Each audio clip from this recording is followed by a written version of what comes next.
Assalamualaikum warahmatullahi wabarakatuh. Welcome back to my YouTube channel Poppy Amalia. Bagaimana keadaan kamu semuanya? Semoga dalam keadaan sehat walafiat. Nah ya, saya juga mendoakan nih teman-teman yang sakit semoga bisa recovery cepet ya. Kemudian juga teman-teman yang lagi isoman, ayo semangat untuk meningkatkan imunnya sehingga bisa beraktivitas kembali. Amin ya robbal alamin. Nah kali ini guys, sambil kamu misalnya recovery dan juga kamu gabutin di rumah nggak tahu mau ngapain, mendingan kamu dengerin kisah berikut ini ya. Ada seorang anak, kamu pasti tahu ya bagaimana seorang anak bernama Gibran itu hilang tersesat di sebuah hutan di daerah Garut. Dia nama gunungnya adalah Gunung Guntur. Selama 5 hari nih guys. Waduh, apa aja sih yang terjadi? Seluruh orang tuh mencari-cari loh anak ini. Ratusan orang dikerahkan untuk bisa mencari anaknya, tapi tidak ketemu juga. Dan pada saat ketemu, alhamdulillah di wawancara ia merasa kayak baru hilang beberapa jam. Dan herannya 5 hari kehilangannya itu tidak kan makanan kan bingung gimana cara dapat makanan, tapi ia merasa kayak ada yang memberi makanan loh kepada dirinya gitu loh. Dan kayaknya merasanya fine-fine aja. Ada 3 orang yang menawarkan makanan tapi dia tidak menerima dan menolak.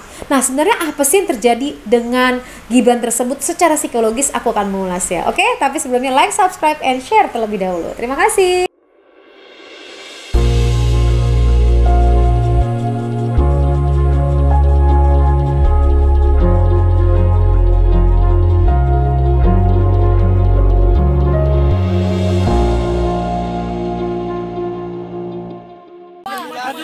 Siap, apa aja? Ini pakai samping. Hei. Minum. Ya udah. Guys, jadi menariknya nih, Gibran itu mengakui beberapa hal nih selama 5 hari ia menghilang. Ia tidak merasakan loh adanya siang malam. Ia bertemu dengan 3 wanita yang memberikan makanan. Bahkan ia tidak melihat tim pencari yang jumlahnya ratusan orang loh, yang sudah mencari sejak ia dinyatakan hilang. Awalnya Gibran melakukan pendakian dengan 14 orang pendaki yang ia temui dari media sosial yang berangkat pada hari Sabtu. Minggu pagi mereka berencana melanjutkan perjalanan ke puncak dalam waktu 4 jam. Tapi Gibran memilih tidak ikut dan berdiam di tenda. Saat mereka kembali, mereka tidak melihat Gibran di tenda. Dan hari itu tidak bisa menemukan keberadaan Gibran. Hingga akhirnya dilakukan pencarian oleh beberapa pihak. Uniknya, Gibran ditemukan sejauh 750 meter dari tendanya. Padahal, tim pencari sudah melakukan pencarian hingga radius 1,5 km. Kok bisa ya tidak ditemukan? Apa yang dialami Gibran selama dinyatakan hilang? Apakah ia mengalami halusinasi? Nah, kita akan bahasnya secara psikologis. Bahasan secara psikologis, mungkin nih guys, kejadian yang menimpa Gibran bisa saja menjelaskan beberapa hal saat ia menghilang. Setelah dievakuasi bisa saja merupakan pengalaman dan penghayatan pribadi yang dihasilkan dari proses mengingat kembali. Selain itu, seseorang yang baru saja mengalami kejadian atau peristiwa yang dahsyat, menakutkan dan traumatik, bisa saja ia mengalami post-traumatic stress yang sangat memungkinkan proses mengingat peristiwa menjadi tidak utuh nih. Kemudian, saat dalam kondisi hilang, mungkin Gibran termasuk ke dalam orang-orang yang memiliki kecenderungan atau hypersensitif untuk melihat hal-hal samar menjadi sebuah bentuk tertentu, sosok tertentu, atau gambaran tertentu. Fenomena ini disebut dengan pareidolia. Hal-hal yang dilihat dari orang-orang yang melaporkan telah mengalami pengalaman paranormal. Penjelasan tadi di atas, hal-hal ini juga sering terjadi oleh para pendaki, yaitu hipotermia. Suatu kondisi saat tubuh kesulitan mengatur keseimbangan suhu karena tekanan udara dingin. Seseorang mengalami penurunan suhu tubuh di bawah normal atau 37 derajat Celcius yang dialami di bawah 35 derajat Celcius, atau mengalami halusinasi atau gangguan pada persepsi sensasi panca indera, membuat seseorang tidak dapat membedakan sensasi nyata atau tidak yang dialami oleh sistem sensori atau inderanya. Sensasi tidak nyata ini diciptakan oleh pikirannya sendiri. Saat mengalami halusinasi, maka seseorang dapat merasa melihat sesuatu, mendengar bunyi atau suara, meraba tekstur atau benda, mengecap rasa atau penciuman bau yang sebenarnya tidak ada.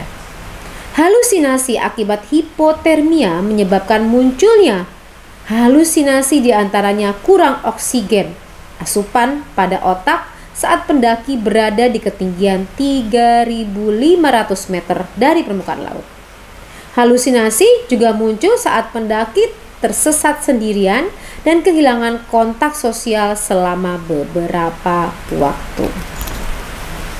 Nah guys, dari gambaran tersebut, jadi Adek Gibran ini sebaiknya seperti apa sih? Iya benar, Adek Gibran ini segera untuk mendapatkan terapi secara psikologis agar bisa merecovery kondisi psikis dan secara mentalnya kembali, serta perasaannya lebih baik dan nyaman. Kalau dibiarkan saja, nantinya di dalam memori tersebut atau perasaan tersebut akan terrecall pada saat dia mengingat atau melihat gunung tersebut atau hal-hal yang berbau dengan kaitan hal-hal seperti itu. Nah, sebaiknya untuk mendapatkan penanganannya secara tepat, secara psikologis. Oke, terima kasih dan semoga juga untuk kamu para pendaki gunung yang lainnya itu semoga dalam keadaan selamat dan sehat walafiat, dan jangan lepas mungkin ya pada saat tidur atau apa ada temennya yang bisa ngedamping, saling mengingatkan, karena memang benar bagus banget untuk kembali ke alam ya saat kondisi kita seperti tekanan-tekanan tersebut. Nah, ini bagus banget untuk kembali ke alam. Namun kembali ke alam cobalah untuk bisa menjadi bijak dan mempersiapkan segala sesuatunya dengan sempurna. Demikian, sukses selalu untuk kamu semua, sehat selalu. Wassalamualaikum warahmatullahi wabarakatuh. Bye bye. Bertemu lagi dengan Poppy Amalia. Kali ini pembahasan videonya berkaitan dengan reprogramming program pemikiran dan perasaan.